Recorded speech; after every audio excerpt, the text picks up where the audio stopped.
Ողջույն։ Պատկերացրեք, ինչքան ժամանակ էր պետք մարդուն որևէ բան ուսումնասիրելու, տեղեկություն ստանալու,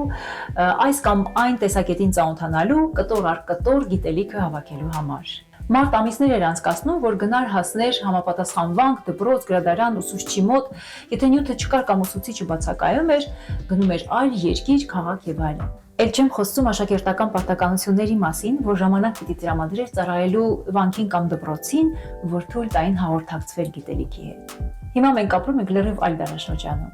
երբ ցանկացած տեղեկություն ստանալն ու նույնիսկ մշակելը րոպեների կամ վայրկյանների գործ է, հատկապես արհեստական բանականության միջնորդում։ Որևէ տեղեկություն, որը հասանելի է էլեկտրոնային տեսքով, իսկ դա զգալի մասն է, ակնթարթորեն ստանում ես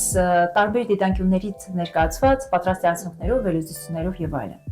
Եվ մեր դարաշրջանում մարդու հիմնական մարտահրավերը արդեն վերաբերում է տեղեկության այս ահռելի ծավալների հետ ճիշտ աշխատելու կարողությանը, համակարգելու այն, հասկանալու եւ ճիշտ կիրառելու համար։ Նաև հայտ է գալիս նոր անհրաժեշտություն՝ զտել տեղեկությունը եւ պաշտպանվել անցանկալի կամ նույնիսկ վտանգավոր տեղեկատվական հոսքից։ Պատկերացնում եք ինչ գլխի վայր փոփոխությունների ժամանակներ ենք ապրում։